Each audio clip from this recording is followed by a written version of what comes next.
ચડાવવાના.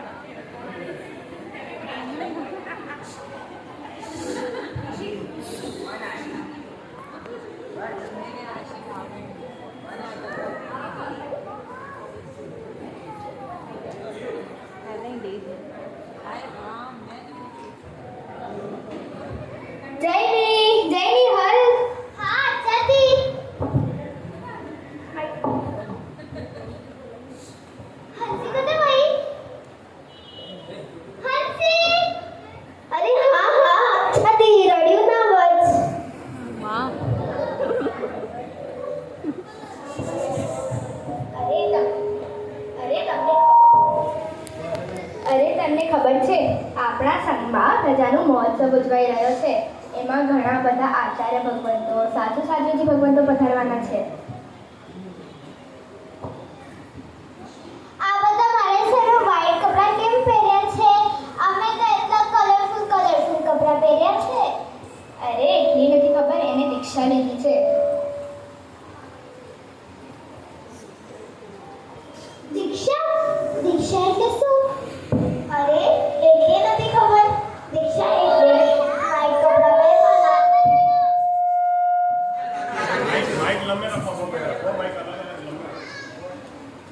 અરે એટલે નથી ખબર.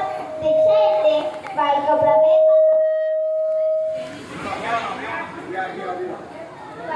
પહેરવાના, નવા નવા ગામ ફરવાના અને બધા સાદા પૂછે તો રણમલક કહીને હાજી હાજી કહેવાનું અને બધાના ઘરે જઈને સારું સારું જમવાનું નહીં આવવાનું. ઉપાસનામાં બેસીને આરામ કરવાનું. આરામ.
મોટા થઈને સાસરે ન જવાનું પડે. ઘરના તો કામ જ નહીં. વાળ ધોવાની ને ઓળવાની તો ઝંઝટ જ નહીં. જમવાનું ને પાણી બનાવવાનું તો છૂટ. પણ મારે એક પ્રોબ્લેમ છે. હવે તને શું પ્રોબ્લેમ છે? મને રોજ ફ્રીજનું ઠંડુ પાણી પીવાનું જોઈએ. અગર અમારા પ્રમુખ સાહેબ ઉપાસનામાં એસી ફ્રીજ બોલાવીને આપે તો હું જરૂરથી દીક્ષા લઈશ. હા, તમારી સાથે હું પણ દીક્ષા લઈશ. પણ મારી એક પ્રોબ્લેમ છે. હવે તને શું પ્રોબ્લેમ છે? મને મોબાઈલમાં ગેમ રમવાનું બહુ જ ગમે. Free fire, candy crush. તો અગર મારા પપ્પા મને મોબાઈલ વોરાવે તો હું જરૂરથી દીક્ષા લઈશ. હા, હું પણ દીક્ષા લઈશ. મને એક પ્રોબ્લેમ છે. હવે તને શું પ્રોબ્લેમ છે? મને દર રવિવારે હોટલમાં જમવાનું બહુ ગમે છે. પીઝા, બર્ગર, પાવભાજી મને બહુ ભાવે છે. જો મને મારા સાહેબ હોટલમાં જવાની રજા આપે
સાંભળી રહી છું.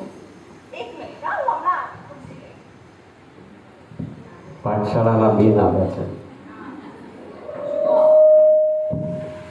જુઓ, તમે દીક્ષાના ભાવ રાખો છો ને એ તો બહુ સારી વાત છે, પણ તમે જેવી દીક્ષા કહો છો ને એ દીક્ષા સાચી દીક્ષા નથી.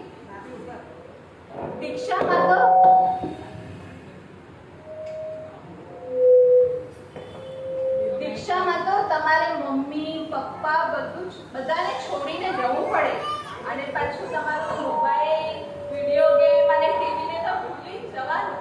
અને સૌથી વધારે તો તમને શું ગમે? પિઝા, પાસ્તા, બર્ગર, એને તો એકદમ ભૂલી જવાનું.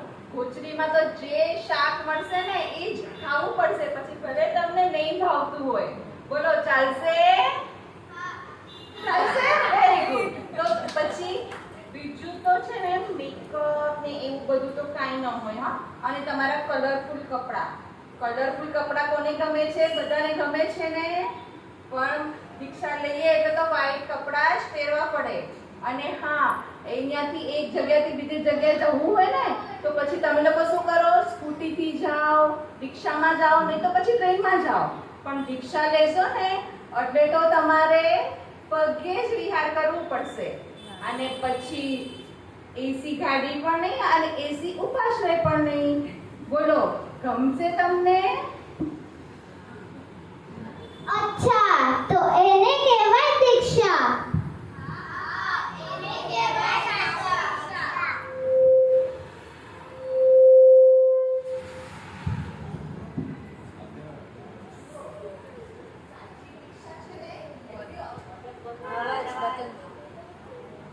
સાચી દીક્ષા છે ને એટલી અઘરી પણ નથી. પૂછી જુઓ મારા સાહેબને.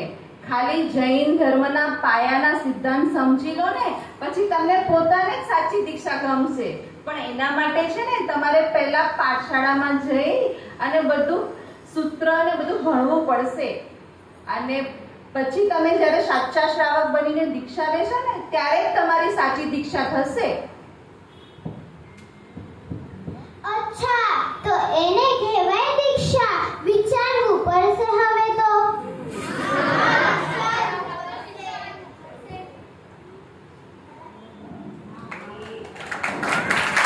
એમાં પૂરો નહીં થયો. ધ્યાન આવ્યું?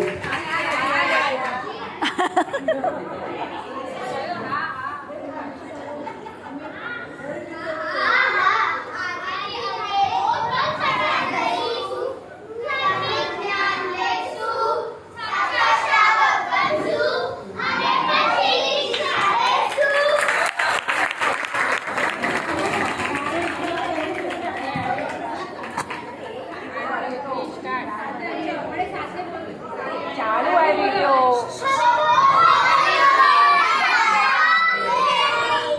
ન સમજાણ પાછો બોલો.